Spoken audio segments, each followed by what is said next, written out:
ఓం శాంతి. ఈరోజు అవ్యక్త BapDada Murali. Date 9 August 2026. Revise course date 2/3/2011. BapDada చెప్తున్నారు, మాస్టర్ సర్వశక్తివాన్ అనే స్వమానం యొక్క సీట్పై సెట్ అయి ఉండి ఒకరికొకరు ఉమంగ ఉత్సాహాలను ఇచ్చుకుంటూ సహయోగులుగా అయి వ్యర్థ సంకల్పాలనే జిల్లేడు పుష్పాలను అర్పించి నెంబర్ 1 బహుమతిని తీసుకోండి. ఈరోజు మీరందరూ మరియు నలువైపులా ఉన్న పిల్లలందరూ అమృత వేళ నుండే చాలా స్నేహం నిండిన తమ అభినందనలను ప్రేమతో సంతోషంతో ఇస్తున్నారు. అలాగే తండ్రి కూడా తప్పి లభించిన గారాబు పిల్లలైన మీ అందరికీ ఈ జయంతి యొక్క అభినందనలను ఇచ్చేందుకు వచ్చారు. పిల్లలు ఒక్కొక్కరు తండ్రికి అతి ప్రియమైన వారు, మనసుకు ఇష్టమైన వారు. కనుక బాప్దాద తమ బాహువుల మాలతో మీ అందరికీ అభినందనలు ఇస్తున్నారు. బాప్దాద చూస్తున్నారు, మీరైతే ఎదురుగా అభినందనలు ఇస్తున్నారు మరియు తీసుకుంటూ కూడా ఉన్నారు. కానీ నలువైపులా ఉన్న అనేక స్థానాలలోని పిల్లలు కూడా అభినందనలు ఇస్తున్నారు. తండ్రి కూడా దేశ విదేశాలలో అన్ని వైపులా ఉన్న పిల్లలకు అతి స్నేహపూర్వకమైన అభినందనలు ఇస్తున్నారు.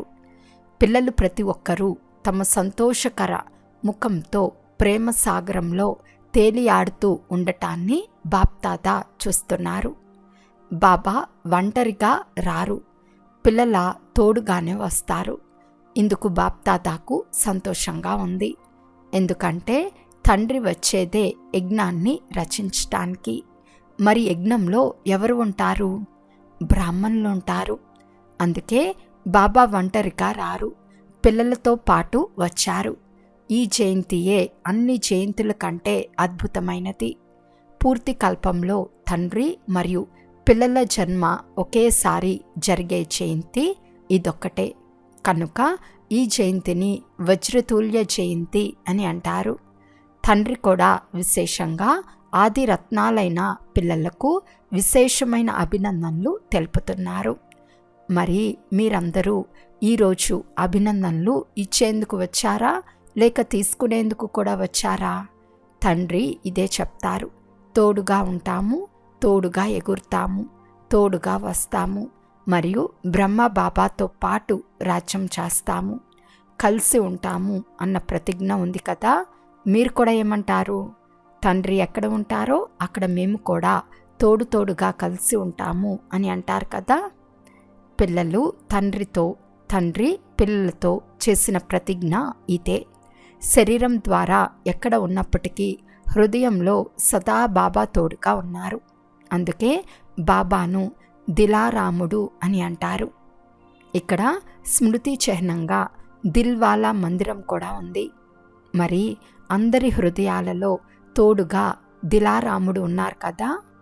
బాబా సదా పిల్లలకు ఏమని చెప్తారు అంటే, ఎప్పుడు ఒంటరిగా అవ్వకండి, సదా కలిసి ఉంటాము, కలిసి ఉండాల్సిందే. ఒంటరిగా ఉంటే మాయ అవకాశం తీసుకుంటుంది. తోడుగా ఉంటే స్వయంగా లైట్ హౌస్ తోడుగా ఉన్నప్పుడు వారి ఎదురుగా మాయ దూరం నుండే పారిపోతుంది, సమీపానికి కూడా రాలేదు. అందువలన పిల్లలు తండ్రితో, తండ్రి పిల్లలతో సదా తోడుగా ఉంటాము అనే ప్రతిజ్ఞ చేశారు. మీ అందరి ప్రతిజ్ఞ కూడా ఉంది కదా. తోడుగా ఉన్నాము, తోడుగా ఉంటాము, కలిసి ఉండటం మంచిగా అనిపిస్తుంది కదా. భలే చేతులెత్తండి. బాప్దాదా చూశారు, పిల్లలు ప్రతి ఒక్కరూ అమృత వేళలో మనసులోని మాటలను చాలా వినిపిస్తారు. మామూలుగా అయితే సమయం లభించదు, కానీ అమృత వేళలో ప్రతి ఒక్కరూ చాలా మధురాతి మధురంగా మనసులోని విషయాలను మాట్లాడతారు. తండ్రి కూడా పిల్లలు ప్రతి ఒక్కరి మనసులోని విషయాలను విని వాటికి జవాబు కూడా ఇస్తారు. అందరికీ చాలా సంతోషం కలిగించే ఒక విషయం ఏమిటి అంటే, మేము హృదయపూర్వకంగా నా బాబా అని అన్న వెంటనే బాబా హాజరైపోతారు, హజూర్ హాజరైపోతారు. ఇది కేవలం హృదయానికి సంబంధించిన విషయం, ఇంకేమీ చేయాల్సిన అవసరం లేదు. హృదయపూర్వకంగా నా బాబా అన్న వెంటనే బాబా హాజరైపోతారు. ఈరోజు నలువైపుల నుండి బాప్తాత చెవుల్లో ఒక మధురమైన పాట మ్రోగుతూ ఉండినది. అది ఏ పాట? నా బాబా, ప్రియమైన బాబా, మధురమైన బాబా. బాప్తాత కూడా పిల్లల స్నేహంలో ఇమిడిపోయి ఉండినారు. ఇప్పుడు కూడా ఇమిడిపోయి ఉన్నారు. ఇప్పుడు బాప్తాత మీ స్నేహం యొక్క దివ్య కర్తవ్యాన్ని చూసి ఏమంటున్నారు అంటే, మీ భక్తులు కూడా తక్కువ బుద్ధి కలిగిన వారేమీ కాదు. వారు కూడా మీ స్మృతి చిహ్నాన్ని చాలా బాగా కాపీ చేశారు. ద్వాపరంలో వచ్చారు. మొట్టమొదటి జన్మ ఎలాగూ సతోప్రధానంగా ఉంటుంది. ఎందుకంటే పరంధామం నుండి ఆత్మ వస్తుంది. కనుక ఈరోజు భక్తుల వైపుకు కూడా దృష్టి వెళ్ళింది. చాలా యుక్తియుక్తంగా కాపీ చేశారు. ఎందుకంటే వారు ప్రారంభంలోని మీ విశేషమైన భక్తులు. మీ ప్రాక్టికల్ కర్మ ఏ విధంగా ఉందో అదే విధంగా వారు కూడా స్మృతి చిహ్నాన్ని చాలా బాగా తయారు చేశారు. కానీ మీది ప్రాక్టికల్, వారిది స్మృతి చిహ్నం. ఎలాగైతే మీరు వ్రతం తీసుకున్నారు కదా, ఏ వ్రతాన్ని తీసుకున్నారు? పవిత్రత యొక్క వ్రతం. కనుక వారు కూడా వ్రతాన్ని తీసుకుంటారు. వ్రతాన్ని కాపీ చేశారు. కానీ మీరు ఒక జన్మ వ్రతాన్ని తీసుకోవటం ద్వారా అనేక జన్మలు ఆ వ్రతం నడుస్తుంది. వారు ఒకరోజు కోసం పవిత్రంగా కూడా ఉంటారు. మరియు ఆహార పానీయాలు శుద్ధతను కూడా ఉంచుకుంటారు. మీది 21 జన్మల వ్రతం, వారిది అల్పకాలం కోసం వ్రతం. అదేవిధంగా జాగరణ, మీరు వెలుగులోకి వచ్చారు కనుక పూర్తి విశ్వంలోని అంధకారాన్ని తొలగించారు. ఇక అర్ధకల్పం అంధకారం రాశాలతో మనస్సులోని అంధకారాన్ని తొలగించారు. మరియు బయట ప్రకృతి యొక్క దుఃఖపు అంధకారాన్ని తొలగించారు. వారు ఇది కూడా కాపీ చేశారు. జాగరణ చేస్తారు. మరొక విషయం ఏమిటి అంటే, మీరు తండ్రిపై బలిహారమయ్యారు, బలి అయ్యారు. మీరు పూర్తిగా సమర్పణ అయ్యారు. కనుక వారు కూడా దీనిని కాపీ చేశారు. కానీ వారు స్వయం బలి అవ్వరు, తమను తాము బలి ఇవ్వరు. దేనిని బలి ఇస్తారు తెలుసు కదా? మేకను బలి ఇస్తారు. మేకనే ఎందుకు వెతికారు? మరొక దాన్ని ఎందుకు వెతకలేదు? అందరూ నవ్వుతున్నారు తెలుసు కదా? బాబా పిల్లలకు పదే పదే నేను అన్నదాన్ని వదిలి నిమిత్త భావంను ధారణ చేయండి అని ఏదైతే సూచన ఇస్తారో అందుకు వారు కూడా మేకను వెతికి పట్టుకున్నారు. ఎందుకంటే అది కూడా మే అని అంటుంది కదా. కనుక భక్తుల బుద్ధి కూడా అద్భుతమైంది కదా. మీ భక్తులు కదా, తండ్రి మరియు మీ భక్తులు.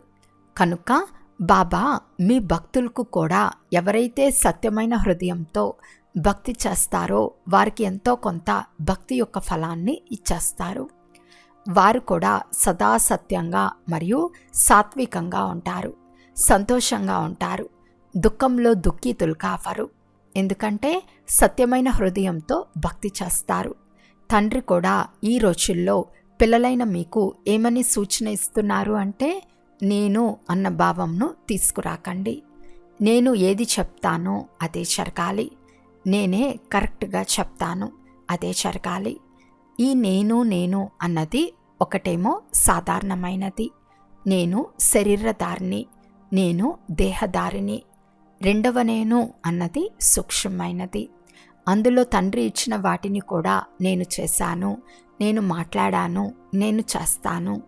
తండ్రి ఇచ్చిన విశేషతల్లో కూడా నేను అన్నది వచ్చేస్తుంది. జ్ఞానాన్ని అర్థం చేసుకోవటం, విశేషతలను తెలుసుకోవటం, ఇందులో కూడా సూక్ష్మమైన నేను అన్న భావన వచ్చేస్తుంది. అందుకే బాబా నేను మరియు నాది గురించి సూచనిస్తూ ఉంటారు. సదా నా బాబా, సదా వారి వైపుకే మనసు యొక్క ఆకర్షణ ఉండాలి. హద్దు యొక్క నేను, నా పేరు, నా ప్రతిష్ట, దీనిని సమాప్తం చేసి నేను బాబా వాడిని, బాబా నా వారు అని అనుకుంటే ఎంత సంతోషం అవుతుంది. భగవంతుడు నా వారిగా అయిపోయారు, ఇంకేం కావాలి? కనుక ఒకటేమో సాధారణమైన నాది, మరొకటి సూక్ష్మమైన నాది. ఈ సూక్ష్మమైన నాది అనేది మురికిగా చేసేస్తుంది. నా బాబా అనేది మాలామాల్గా చేసేస్తుంది. ఈరోజు జన్మదినాన్ని జరుపుకునేందుకు వచ్చారు. మీ బర్త్డేను కూడా జరుపుకునేందుకు వచ్చారు కదా. పిల్లలు లేకుండా తండ్రి ఏమీ చేయరు. అందువలన ఈరోజు పిల్లల జన్మదినోత్సవానికి అభినందనలు ఇచ్చేందుకు బాబా వచ్చారు. వాహన పిల్లలు ఇప్పుడు ఒక విషయం చెప్పమంటారా? తయారుగా ఉన్నారా? చెప్పమంటారా? చేయాల్సి ఉంటుంది. చేతులెత్తండి. చేస్తారా? డబల్ విదేశీలు చేస్తారా? టీచర్లు చేస్తారా? ఎలాగైతే స్మృతి చిహ్నంలో శివ పరమాత్ముని స్మృతి చిహ్నం పైన జిల్లేడు పుష్పాలను అర్పిస్తారో, గులాబీ పుష్పాలు కాదు, ఇక వేరే పుష్పాలను కూడా అర్పించరు, జిల్లేడు పుష్పాలను అర్పిస్తారు. కనుక ఈరోజు బాప్తాత ఏ విషయాన్ని అర్పించాలో ఆ హోంవర్క్ను ఇవ్వాలని అనుకుంటున్నారు. తయారుగా ఉన్నారు కదా. పిల్లలందరూ హాంజీ అని అనటం బాబాకు చాలా మంచిగా అనిపిస్తుంది. ఈనాటి బర్త్డే సందర్భంగా తండ్రికి గల సంకల్పం ఏమిటి అంటే, అందరూ ఒకరికొకరు ఉమంగ ఉత్సాహాలను ఇచ్చుకుంటూ ఒకరికొకరు సహయోగులుగా అవుతూ వ్యర్థ సంకల్పాలు అనే జిల్లేడు పుష్పాలను అర్పించండి. వ్యర్థ సంకల్పాలు చేయరాదు, వినరాదు. సాంగత్యంలోకి వచ్చి వ్యర్థ సంకల్పాల సాంగత్యపు రంగును అంటించుకోరాదు. ఎందుకంటే వ్యర్థ సంకల్పాలు ఎక్కడ ఉంటాయో అక్కడ స్మృతి యొక్క సంకల్పాలు, జ్ఞానం యొక్క మధురమైన మాటలు, దేనినైతే మురళి అని అంటామో ఆ శుద్ధ సంకల్పాలు స్మృతిలో ఉండవు. మురళి వింటారు కూడా, చదువుతారు కూడా, అదైతే తప్పనిసరి. ఇది బ్రాహ్మణుల నియమం. కానీ అది వినటం వరకే ఉండిపోతుంది. మనస్సులో మననం జరగటం లేదు. ఆలోచిస్తారు, ఈరోజు మురళి చాలా బాగుంది అని అంటారు. మురళిలో ఏముందో ఆలోచిస్తున్నాను, వరదానం కూడా చాలా బాగుంది, గుర్తుకు తెచ్చుకుంటున్నాను అని అంటారు. వ్యర్థ సంకల్పాలు మనస్సును, బుద్ధిని తమ వైపుకు ఆకర్షిస్తాయి. బాబా ముందుకు వెళ్ళి ఏమంటారో మీకు తెలుసా? బాబా ఆసక్తికర సమాచారం అయితే వినాలి కదా అని అంటారు. నాలెడ్జ్ఫుల్గా అవ్వాలి. కానీ వ్యర్థ విషయాలు పదవిని ప్రాప్తి చేసుకోవటంలో నష్టం కలిగిస్తాయి. మరి మీరందరూ వ్యర్థ సంకల్పాల విషయంలో బాబాకు ప్రతిజ్ఞ చేస్తారా? మేమైతే కోరుకోం, కానీ అవి వచ్చేస్తాయి అని మీరంటారు. కోరుకోకపోయినా వచ్చేస్తున్నాయి అని అంటారు. బాబాకు దృఢ సంకల్పం ద్వారా ఇచ్చినట్లయితే అసలు మొదట ఇవ్వటం వస్తుందా? బాబాకు ఇచ్చేశారు. ఇచ్చేసిన వస్తువు ఒకవేళ మీ వద్దకు వాపస్ వచ్చినా కూడా ఇచ్చేసిన వస్తువును మీరు ఉంచుకుంటారా, లేక తిరిగి ఇచ్చేస్తారా? ఒకవేళ ఇచ్చేసిన వస్తువు మీరు మీ వద్ద ఉంచుకున్నట్లయితే మీ టైటిల్ ఏముంటుంది? కనుక ఒక్కసారి బాబాకు ఇష్టంతో, దృఢతతో ఇచ్చేయండి. తర్వాత ఇచ్చేసిన వస్తువు మాటిమాటికి మా వద్దకు వాపస్ రాలేదు కదా అని చెక్ చేసుకోండి. ఇతరుల వస్తువును తమదిగా చేసుకోవటం, దీన్ని మంచి విషయంగా భావించరు. కనుక ప్రతిరోజు విశ్రాంతి తీసుకునే ముందు, విశ్రాంతి తర్వాత తీసుకోవచ్చు, కానీ మొదట చెక్ చేసుకోండి. ఈరోజు రోజంతట్లో ఎటువంటి వ్యర్థ సంకల్పాలు రాలేదు కదా, వ్యర్థ సంకల్పాలు చేయలేదు కదా, ఇచ్చేసిన వస్తువును వాపస్ అయితే తీసుకోలేదు కదా. మరి ఈరోజు జన్మదిన బహుమతిని ఇచ్చే ధైర్యం ఉంది కదా. ధైర్యం ఉందా? చేతులెత్తండి. ధైర్యం ఉందా? ఎక్కడ ధైర్యం ఉందో అక్కడ బాప్దాదా కూడా మీకు బహుమతి ఇస్తారు. హృదయపూర్వకంగా నా బాబా దయాలు, కృపాలు బాబా, మీరు ఈ వస్తువు తీసేసుకోండి అని చెప్పండి. ఒకవేళ హృదయపూర్వకంగా చెప్తే బాబా అదనపు బహుమతి ఇస్తారు. ఎందుకంటే ధైర్యం మీది, అదనపు సహయోగం బాబాది. ఎక్కడ ధైర్యం ఉందో అక్కడ తండ్రి సహాయం తప్పకుండా ఉంటుంది. దీనినైతే అనుభవం చేశారు కదా. ఎందుకంటే బాప్దాదా చాలా సమయం నుండి సూచన ఇస్తున్నారు. తీవ్ర పురుషార్థానికి మార్గం 3 బిందువులను ఉంచటం. నేను బిందువును, బిందువైన బాబాను స్మృతి చేయాలి. గడిచిపోయిన దానికి బిందువు పెట్టాలి. ఫుల్ స్టాప్ అంటే బిందువు. దీనినే బాప్ దాదా మన్నం చేయమని చెప్తారు. బిందువుగా అవ్వాలి, బిందువును చూడాలి, బిందువు పెట్టాలి. అందుకే బిందువుకు చాలా మహత్వం ఉంది. ఈ రోజుల్లో కూడా బిందువుకు మహత్వం ఉంది. చూడండి, ధనం లెక్క పెడతారు కదా. ఈ రోజుల్లో అందరికీ అన్నిటికంటే ఎక్కువ ప్రేమ దేనిపై ఉంది? ధనంపై ఉంది. మరి ధనం ఎలా పెరుగుతుంది? బిందువు పెడుతూ వెళ్ళండి. 10 తర్వాత బిందువు పెడితే 100 అవుతుంది. రెండవ బిందువు పెడితే 1000 అవుతుంది. కనుక బిందువుకు మహత్వం ఉంది. కానీ అసలైన బిందువు గురించి మర్చిపోయారు. మరి ఈరోజు తండ్రికి జన్మదిన కానుకను ఇచ్చారా? హృదయపూర్వకంగా ఇచ్చారా? ఎందుకు, ఏమిటి అని అయితే అనరు కదా. ఎలా చేయాలి, ఏం చేయాలి అని అనరు కదా. ఈ కేకే భాష చెడ్డది. ఎందుకు చేయాలి, ఎలా చేయాలి, ఎందుకు, ఏమిటి, ఇలా కేకే అని అనకండి. బహుమతి ఇస్తామని సంతోషంతో చేతులెత్తారా, లేక సంఘటనలో విధి లేక ఎత్తారా? ఎందుకంటే విధి లేక బలవంతంగా చేసేవారు సదా చేయలేరు, అప్పుడప్పుడు చేస్తారు. మనస్ఫూర్తిగా చేసేవారైతే చేయాల్సిందే, అవ్వవలసిందే అని అంటారు. బహుమతి ఇచ్చేసాము, ఇవ్వవలసిందే అని ఖుషీగా సంకల్పం చేసినట్లయితే సర్వశక్తివంతుడైన తండ్రికి మాస్టర్ సర్వశక్తివాన్ పిల్లలైన మీరు చేయలేని విషయం ఏముంది? మాస్టర్ సర్వశక్తివాన్ అనే సీట్పై సదా సెట్ అయి ఉండండి, మర్చిపోకండి. ఇది మీ స్వమానం కదా. స్వమానాన్ని వదిలిపెట్టడం జరగదు. స్వమానం కోసం కొట్లాడుకుంటూ ఉంటారు. చిన్న విషయాల్లో మీ స్వమానాన్ని, పరమాత్మ ద్వారా లభించిన స్వమానాన్ని వదిలేకండి. మనుషుల ద్వారా లభించిన స్వమానంపై కూడా ఎంత నష ఉంటుంది. మాస్టర్ సర్వశక్తివాన్ అనేది పరమాత్మ ద్వారా లభించిన స్వమానం. ఏది కావాలంటే అది చేయగలరు. ధైర్యం ఉంది కదా. భుజాలు ఊపండి, చేతులు కాదు, తల ఊపండి. ధైర్యం ఉందా? టీచర్లు మీరు చేయాల్సి వస్తుంది, గమనం ఉంచాల్సి వస్తుంది. మీరు చేయాలి మరియు అటెన్షన్ ఇప్పించి చేయించాలి. మీరు నిమిత్తులు కదా. తర్వాత ఏ క్లాస్, ఎవరి క్లాస్ నెంబర్ తీసుకుంటుందో చూస్తాము. తర్వాత మంచి బహుమతి ఇస్తాము. ఏ బహుమతి ఇస్తాము అనేది చెప్పము, మంచి బహుమతి ఇస్తాము. పూర్తి క్లాస్ అంతా ప్రయత్నించాలి. ఒకరే చేస్తే సరిపోదు, మెజారిటీ చేయాలి. ఈరోజు బాప్దాదాకు పిల్లలు ఒక్కొక్కరి పట్ల అందరూ నెంబర్ 1లోకి రావాలని ప్రేమ కలుగుతోంది. 2వ నెంబర్లో కూడా రాకూడదు.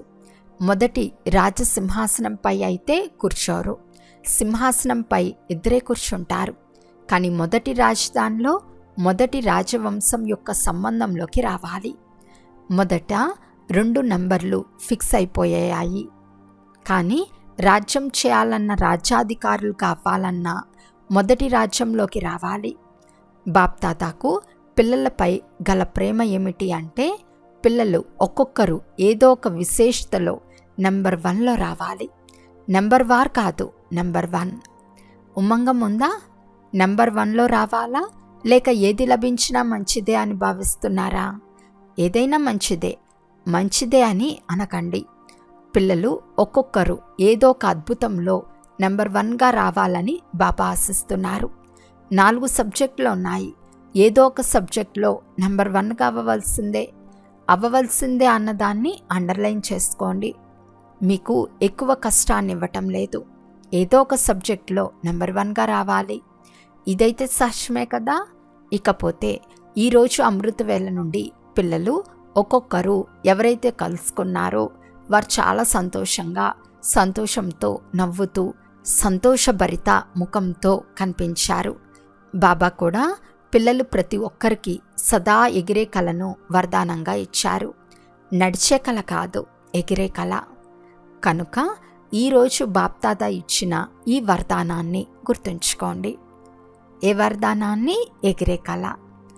బాప్దాదా తమ మరియు పిల్లలైన మీ జయంతి సందర్భంగా ఏ వరదానం ఇచ్చారు? ఎగిరే కళలో ఉండండి. మీరు కూడా రోజంతా శివరాత్రి ఉత్సవాన్ని మనసులో జరుపుకున్నారు కదా. అందరూ మంచిగా ఉన్నారు, మంచిగా ఉంటారు. చాలా మంచి రాజ్య పదవిని ప్రాప్తి చేసుకుంటారు. అందరూ బాగున్నారు కదా. బాబా అయితే అంతా మంచిదే చూస్తారు. అచ్చా, బాప్తాత అందరికీ ప్రియ స్మృతులను తెలుపుతున్నారు.